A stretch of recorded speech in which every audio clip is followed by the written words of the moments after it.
কি হলো ভাই? তো সিগারেটের কাছে লাগ দাও।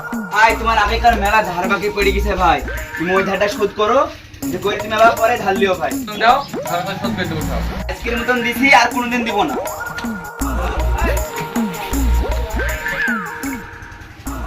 এ হলো ভাই।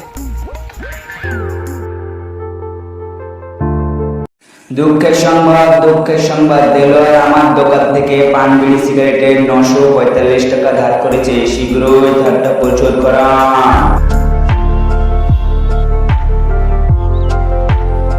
মুরল সাহেব বল। হ্যাঁ মুরল সাহেব, আমি আমার বিচার চাই। তোর আবার কিসের বিচার চাই? ইয়াকবের দোকানে পান বিড়ি সিগারেটের বাকি ছিল, সে বাকিটা আমি দিতে পারিনি, তাই ইয়াকব গোটাপাড়া মাইকিং করছে। তাই নাকি? হ্যাঁ। দুঃখের সংবাদ, জমিদার মশাই আমার দোকান থেকে 1520 টাকা ধার করেছে। ধার খাতার কার্ড দেওয়ার পরেও সে ধারটা শোধ করেনি। পুরে শালা মুঘল মশাই তো এই দেশে দোষী।